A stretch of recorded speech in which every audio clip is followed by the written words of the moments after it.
English 92 YouTube channel में आप लोगों का स्वागत है।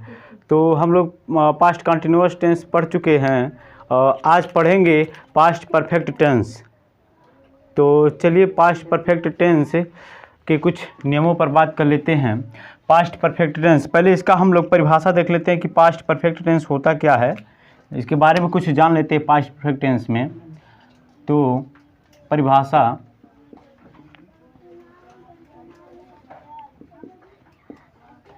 परिभाषा इसका है, इसमें हम देखेंगे past perfect tense. Past perfect tense को हिंदी में पूर्ण भूतकाल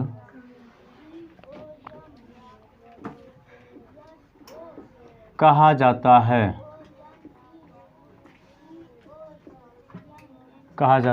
परिभाषा है, पास्ट परफेक्ट टेंस को हिंदी में पूर्ण भूतकाल कहा जाता है, यानी उसमें सभी कार्य पूर्ण हो चुके होते हैं तथा इस टेंस की क्रिया से यह बोध होता है कि कोई क्रिया भूतकाल में पूर्ण रूप से समाप्त हो गया था, यानी कि कार्य होने के लिए बाकी नहीं था, करने के लिए वो पूर्ण रूप से समाप्त ही हो गया था। तो चलिए कुछ और इसके बारे में हम समझते हैं, उसका पहचान वगैरह, पास्ट परफेक्ट टेंस के वाक्यों की पहचान। तो चलिए इसका हम पहचान देखते हैं। लिखेंगे हम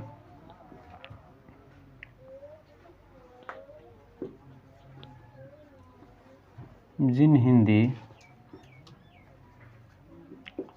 वाक्यों के क्रियाओं के अंत में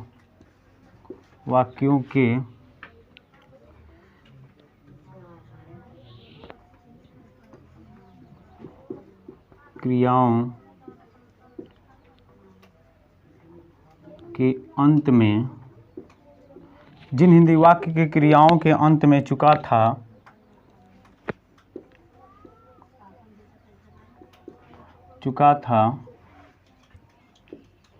थे।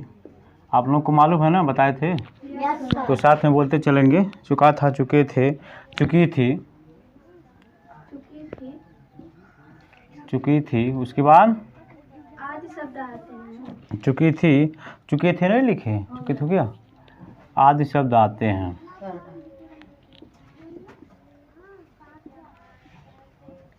आदि शब्द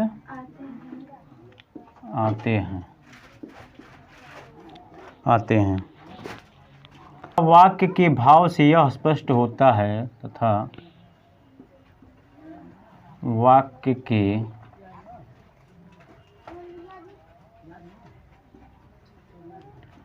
भाव से यह स्पष्ट होता है। रिपीट कर लेते हैं हम। पास्ट परफेक्ट टेंस के वाक्यों की पहचान कैसे समझेंगे कि ये वाक्य पास्ट परफेक्ट टेंस का ही है। तो देखते हैं, जिन हिंदी वाक्यों के क्रियाओं के अंत में चुका था, चुके थे, चुकी थी आदि शब्द आते हैं, ये हो गया एक। दूसरा क्या है, तथा वाक्य के भाव से यह स्पष्ट होता है कि भूतकाल में कोई कार्य किसी दूसरे कार्य के शुरू होने से पहले ही पूर्ण रूप से समाप्त हो जाता है।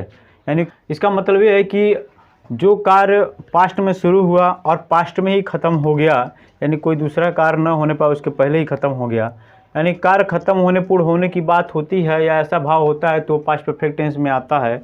तो चलिए अब हम पास्ट परफेक्ट टेंस के वाक्यों का जो अनुवाद होगा उसका स्ट्रक्चर देख लेते हैं, सूत्र देख लेते हैं। एग्जाम्पल देखते हैं। चलिए कुछ हम लोग एग्जाम्पल देखते हैं। जैसे एक वाक्य हम लेते हैं, गाड़ी खुल चुकी थी,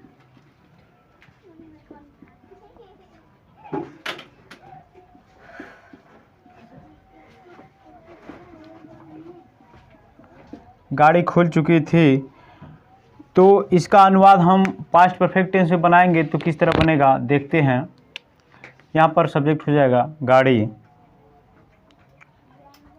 हो जाएगा द ट्रेन हैड क्या होता है? Started, the train had started, ये इसका बनेगा द ट्रेन हैड स्टार्टेड। तो यहाँ पर हम देखेंगे कि ये जो द ट्रेन है, ये जो द ट्रेन है ये हो गया सब्जेक्ट, सब्जेक्ट हो गया। हैड ये हो गया सहायक क्रिया,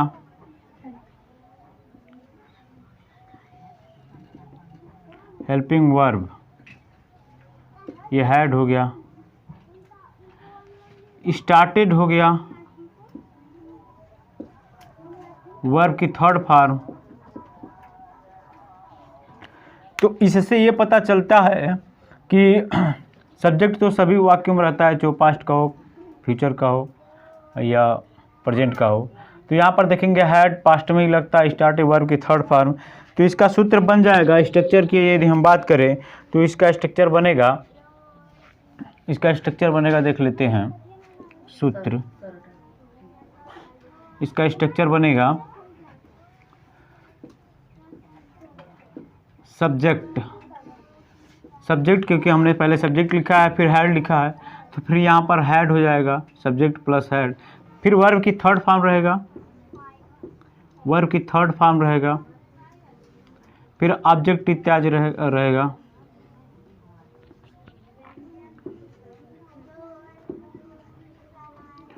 फिर ऑब्जेक्ट इत्यादि रहेगा। तो ये हमारा सूत्र इस तरह बनेगा जैसा कि हमने एग्जाम्पल में बताया है।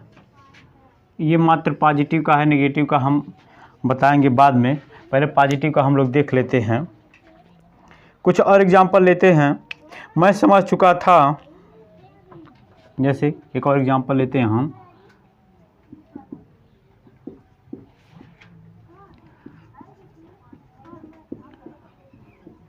मैं समझ चुका था, आप लोग साथ में बताएंगे। सबसे पहले हम क्या लिखेंगे? आई, क्योंकि सब्जेक्ट है। उसके बाद क्या लिखेंगे? हैड। बताइए एक वचन के साथ कि बहुवचन? दोनों के साथ। सभी के साथ। हैड का प्रयोग सभी कर्ताओं के साथ होता है, चाहे वो प्लूरल हो या सिंगुलर हो, एक वचन हो या बहुवचन। अब यहाँ पर समझ चुका था क्या होता है? अंडरस्टैंड में समझना, थर्ड फॉर्म अंडरस्टूड रहेगा ना। तो बोलिए इस पे UND, यही रहता है ना, अंडरस्टूड। अब एक और एग्जांपल लिखते हैं, देखते हैं।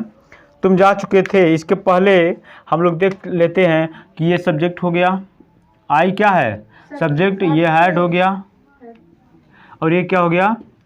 B3 वर्ब की थर्ड फॉर्म। एक और एग्जांपल लेते हैं, देखते हैं। तुम जा चुके थे, क्या एग्जांपल है?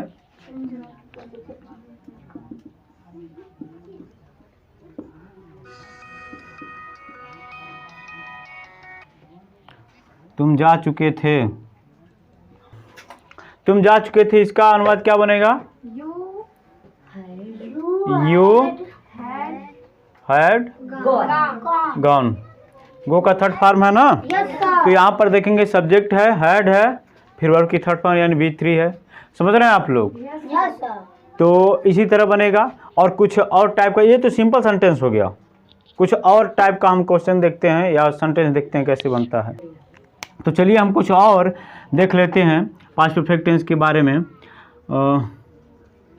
Past perfect tense, past perfect tense.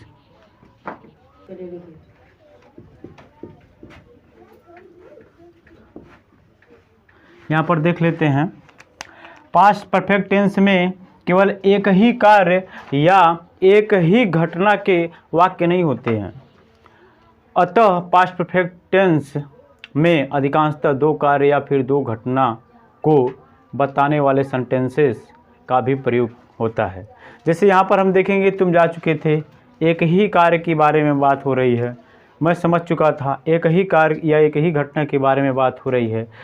तो ये केवल यहीं तक पास्ट परफेक्ट टेंस से सीमित नहीं है, डबल सेंटेंसेस का भी या डबल घटना का भी वाक्य पास्ट परफेक्ट टेंस में मिलता है। जैसे हम एक एग्जांपल से समझते हैं। तो यहाँ पर हम एग्जाम्पल देखते हैं। एग्जाम्पल पहला, जैसे कि एग्जाम्पल लेते हैं, मेरे आने से पहले वह जा चुकी थी।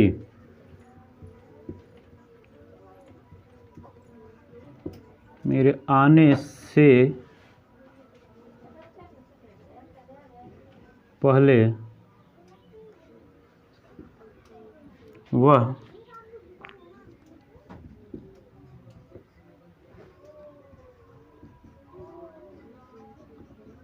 जा चुकी थी।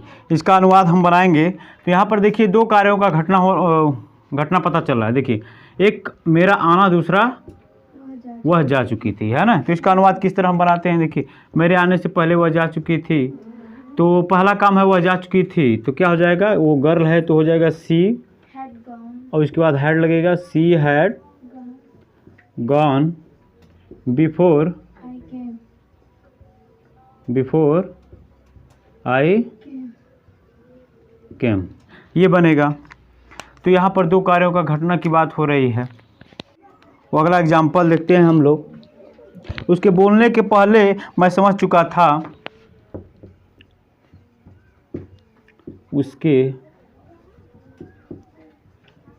बोलने से पहले, उसके बोलने से पहले मैं समझ चुका था। यहाँ पर देखते हैं, उसके बोलने से पहले मैं समझ चुका था। पहला कार्य क्या है? मैं समझ चुका था, बाद में उसका बोलने वाला काम हुआ। तो मैं समझ चुका था का क्या हो जाएगा? आई हैड अंडरस्टूड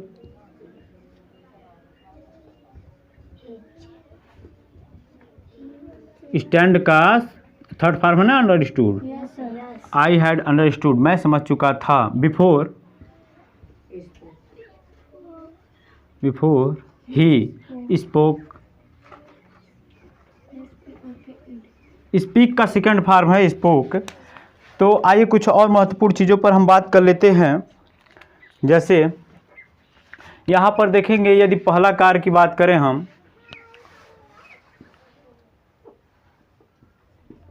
पहला कार्य और दूसरा कार्य,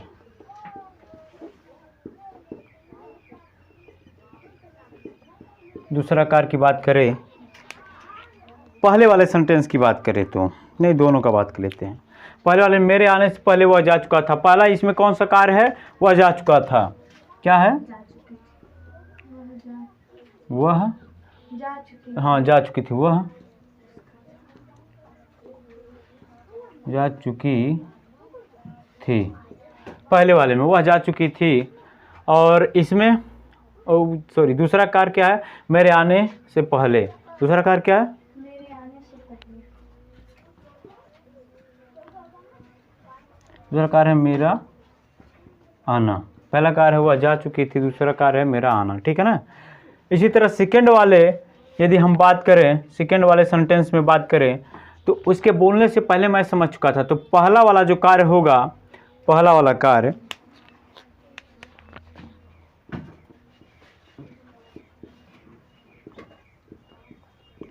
पहला कार्य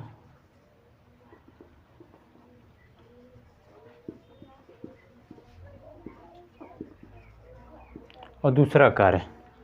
पहला कार्य क्या होगा इसमें? उसके बोलने से पहले मैं समझ चुका था। मैं समझ चुका था।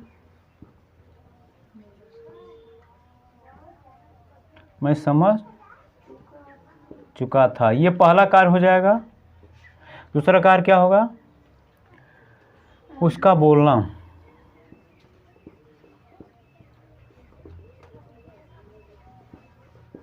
उसका बोलना। यहाँ तक समझ में आया ना। तो आइए हम इसके रूल्स के बारे में बात कर लेते हैं। तो अनुवाद के नियम हम देखते हैं। अनुवाद के नियम हम देख लेते हैं। ये तो हो गया, इसको इरेज कर सकते हैं ना यहाँ पर। तो हम लोग देखते हैं, बिफोर यानी जिस वाक्य में पहले आया हो, बिफोर यानी पहले वाले सेंटेंसेज यानी वाक्य यानी वाक्यों को देखते हैं।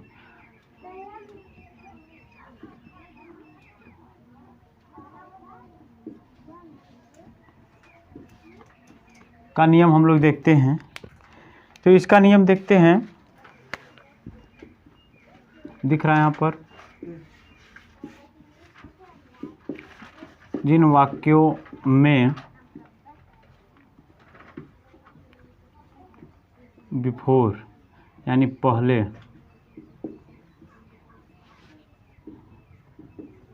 शब्द आए या, तो यहाँ पर देखेंगे आप लोग कि जिस वाक्यों में या जिस सेंटेंसेस में बिफोर या पहले दिया हो और उससे उस वाक्यों से दो कार्यों का बोध हो, जैसे यहाँ पे लिखे हैं, जिन वाक्यों में बिफोर यानी पहले शब्द आए या दो कार्यों का बोध हो, तो ऐसे वाक्यों का अनुवाद करते समय जो पहला कार्य या घटना होता है उसकी अंग्रेजी हम पहले और पास्ट परफेक्ट टेंस में बनाते हैं। जो पहला कार्य है उसकी अंग्रेजी हम पहले बनाएंगे और पास्ट परफेक्ट टेंस में बनाएंगे, तथा दूसरे कार्य घटना की अंग्रेजी हम पास्ट इंडेफिनिट टेंस में,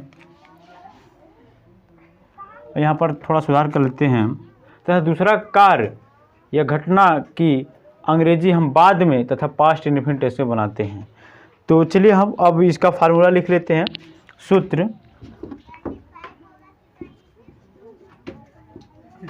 सूत्र लिखेंगे इसका,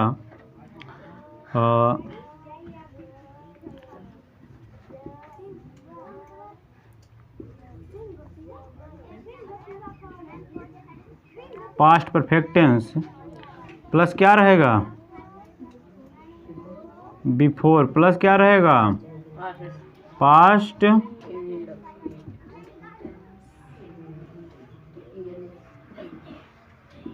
इंडेफिनिट टेंस। इसको और अच्छी तरीके से लिखे तो हम क्या लिख सकते हैं, मालूम है आप लोगों को? यहाँ लिखेंगे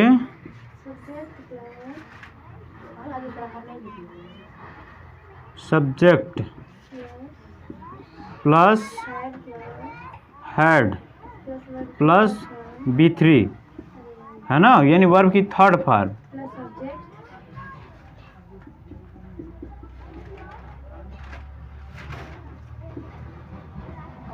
हालांकि B3 लिख दिए हैं, लिखने की जरूरत नहीं, लेकिन लिख दे रहे हैं, थर्ड फॉर्म प्लस ऑब्जेक्ट, फिर प्लस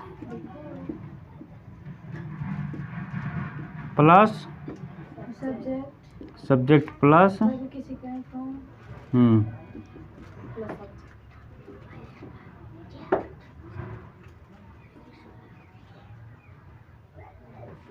प्लस ऑब्जेक्ट, यही ना। ये पॉजिटिव का है, ये प्लस हम दूसरे कलर से कर दे रहे हैं ताकि पता चलेगा।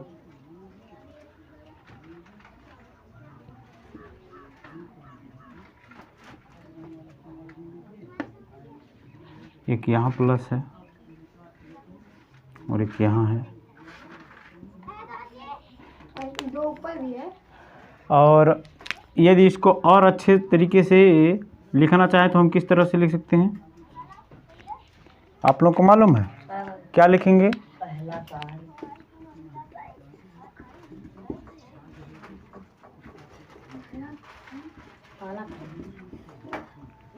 पहले कार्य का अनुवाद, यही ना, पहले कार्य का अनुवाद। अब प्लस क्या रहेगा, दूसरे कार्य का अनुवाद, दूसरे कार्य का अनुवाद, यहाँ बीच में प्लस रहेगा। तो ये हमारा सूत्र है, वो पॉजिटिव का सूत्र है, ये पॉजिटिव सेंटेंस का, पॉजिटिव सेंटेंस क्या कहते हैं, स्वीकारात्मक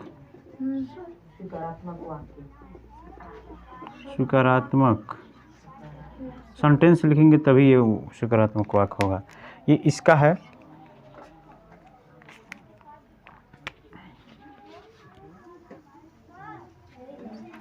एग्जाम्पल हम देख लेते हैं, ज़्यादा नहीं, 2 एग्जाम्पल। जैसे क्या हो जाएगा यहाँ पर, यदि हम एग्जाम्पल की बात करें तो पहला एग्जाम्पल लिखेंगे हम लोग, डॉक्टर के आने से पहले रोगी मर चुका था। बहुत फेमस एग्जाम्पल है, आप लोग जानते हैं ना।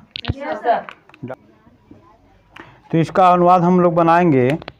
तो पहला कार्य इसमें क्या है, डॉक्टर के आने से पहले रोगी मर चुका था।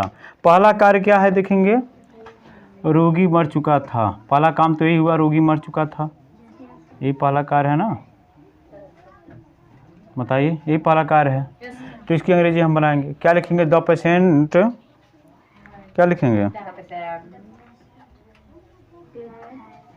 हैड, क्या होता है, डाइड, DIED, डाइड। इसके बाद दूसरा वाला कार्य क्या है, डॉक्टर के आने से पहले। तो क्या लिखेंगे हम, बिफोर, क्या लिखेंगे,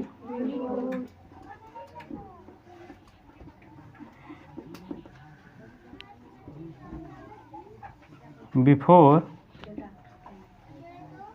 द डॉक्टर, डॉक्टर की स्पेलिंग DOCT, और द डॉक्टर केम हो जाएगा क्योंकि पास्ट इंडेफिनिट में बनता है ना, द डॉक्टर केम। और एग्जांपल लिखते हैं, ट्रेन आने के पहले मैं स्टेशन पहुंच चुका था। यहाँ पर हम देखें पहले कार्य की बात करें तो पहला कार्य क्या है, मैं स्टेशन पहुंच चुका था। तो क्या हो जाएगा, I had reached, reached the station हो जाएगा, रिच्ड द स्टेशन, ये हो गया। उसके बाद वाला कार्य क्या है, before the train came, before the train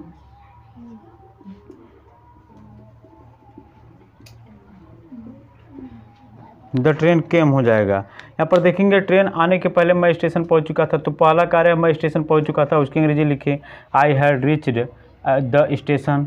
और उसके बाद वाला कार्य है, ट्रेन आने के पहले मैं, ट्रेन आना, तो बिफोर द ट्रेन केम। तो इस तरह के बिफोर वाले सेंटेंसों का अनुवाद हम इस तरह करते हैं।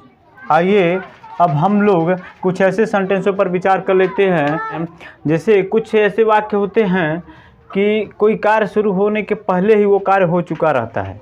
जैसे यदि हम एक बात करें, मैंने पहले ही चाय पी ली थी,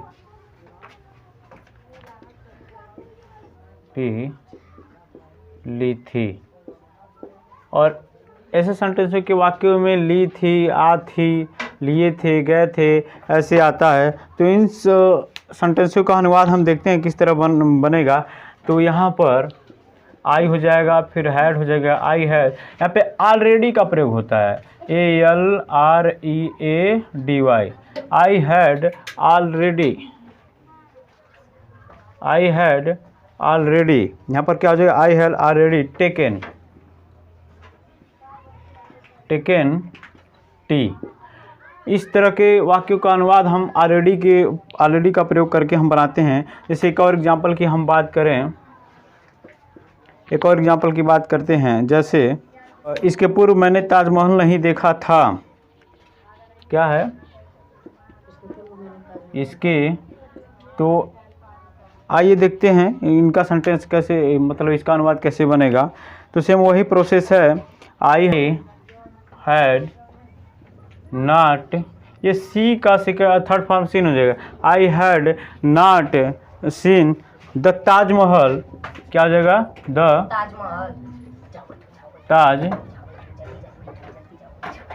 ताजमहल हो जाएगा, आई हैव नॉट ताजमहल